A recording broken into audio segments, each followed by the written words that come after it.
Welcome back. ఇక Indian stock మార్కెట్లలో ఒడిదడుకులు కొనసాగుతున్నాయి. ఈ రోజు అయినా కాస్త ఉపశమనం దొరుకుతుందేమో అనుకునే లోపే డబేలని పడిపోయాయి.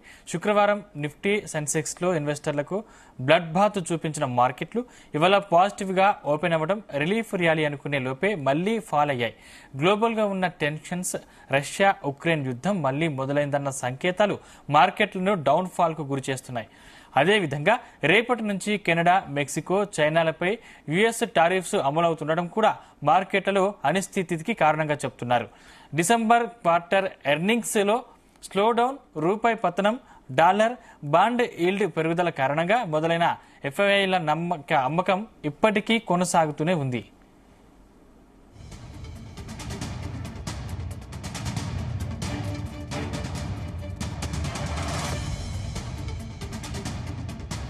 ఇండియన్ స్టాక్ మార్కెట్లలో ఒడిదడుకులు కొనసాగుతున్నాయి. ఈ రోజు అయినా కాస్త ఉపశమనం దొరుకుతుందేమో అనుకునే లోపే డబేల్నా పడిపోయాయి. శుక్రవారం నిఫ్టీ సెన్సెక్స్ లో ఇన్వెస్టర్లకు బ్లడ్ బాత్ చూపించిన మార్కెట్లు ఇవాళ పాజిటివ్ గా ఓపెన్ అవ్వడం, రిలీఫ్ ర్యాలీ అనుకునే లోపే మళ్లీ ఫాల్ అయ్యాయి. గ్లోబల్ గా ఉన్న టెన్షన్స్, రష్యా ఉక్రెయిన్ యుద్ధం మళ్లీ మొదలైందన్న సంకేతాలు మార్కెట్లను డౌన్ ఫాల్ కు గురి చేస్తున్నాయి. అదేవిధంగా రేపటి నుంచి కెనడా, మెక్సికో, చైనాలపై యుఎస్ టారిఫ్స్ అమలవుతుండడం కూడా మార్కెట్లలో అనిశ్చితికి కారణంగా చెబుతున్నారు. డిసెంబర్ క్వార్టర్ ఎర్నింగ్స్ లో స్లోడౌన్, రూపాయి పతనం, డాలర్, బాండ్ ఈల్డ్ పెరుగుదల కారణంగా మొదలైన ఎఫ్ఐఐల అమ్మకం ఇప్పటికీ కొనసాగుతూనే ఉంది. జామ్షంగ్ సంబంధించిన మరిన్ని పూర్తి డీటెయిల్స్ మా కరెస్పాండెంట్ రవిప్రసాద్ అందిస్తారు. రవిప్రసాద్.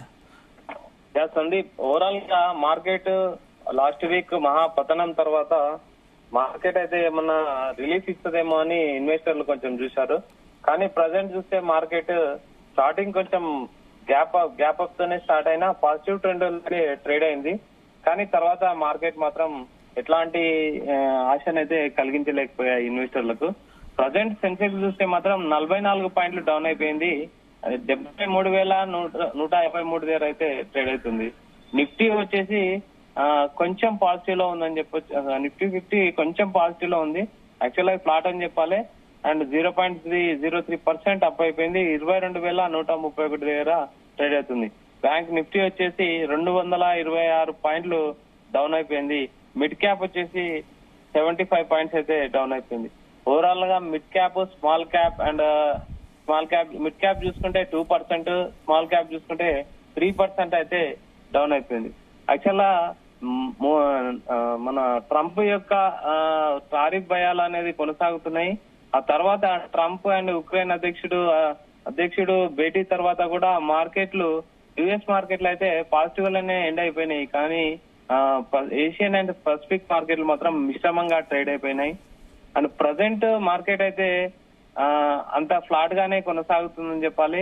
ఎటువంటి సెంటిమెంట్ అయితే వర్క్ అయ్యేటట్టు ప్రజెంట్ కనిపించట్లేదు. ఇన్వెస్టర్లు అయితే నిరాశగానే ఉందని చెప్పాలి. ఇంకో విధంగా చూసుకుంటే ఈ రోజు మార్కెట్ లో ఓవరాల్ గా రిలయన్స్ ఇండస్ట్రీస్ అయితే బాగా ట్రాక్ చేసింది మార్కెట్ అని చెప్పొచ్చు. అండ్ టోటల్ ఓవరాల్ క్యాపిటల్ వచ్చేసి 3.6 లక్షల కోట్లు టోటల్ మార్కెట్ క్యాప్ అయితే లాస్ అయిపోయింది.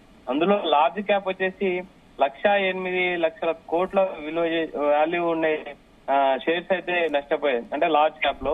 అండ్ మిడ్ క్యాప్ లో వచ్చేసి 99,000 కోట్ల వాల్యూ కలిగిన షేర్లు అయితే లాస్ అయిపోయినాయి.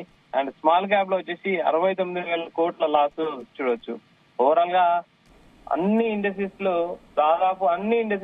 52 వీక్ లోగా కొనసాగుతున్నాయి.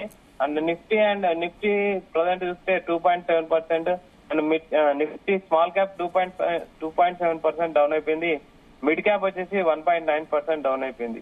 ఓవరాల్ గా మార్కెట్ అయితే ఎక్స్పర్ట్లు చెప్పినట్టు ఒక 2-3 మంత్స్ ఇలానే ఉంటుందని చెప్తారు. అండ్ ఇన్వెస్టర్లకు ఎలాంటి భరోసా కలిగించలేకపోయే మార్కెట్. అండ్ క్రిప్టోకి సంబంధించి కూడా అనౌన్స్మెంట్ చేశారు.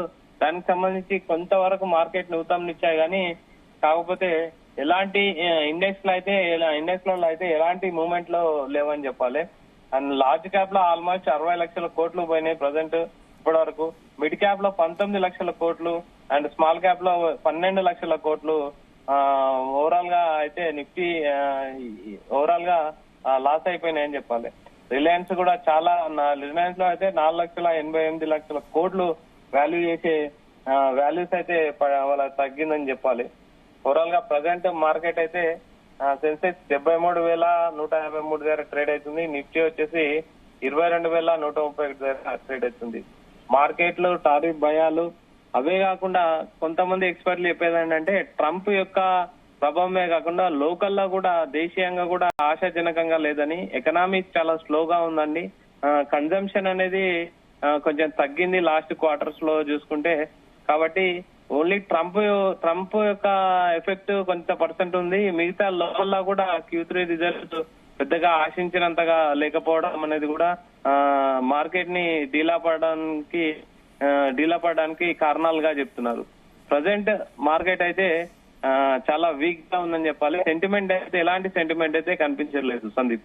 అంటే ఈ వారం కూడా ఇదే తంతు కొనసాగే అవకాశం ఉందా, లేకపోతే మార్పులు చేర్పులు ఉండే అవకాశం ఉందా రవిప్రసాద్? లేదు సందీప్, ఈ వారం కాదు ఈ వీక్ అంటే మన గురుప్రసాద్ గాని మన రేవంత్ ఎక్స్పర్ట్స్ మాట్లాడేటప్పుడు ఒకటే చెప్తున్నారు, ఈ ఇయర్ అంతా మార్కెట్ కరెక్షన్ లోనే ఉంటుంది.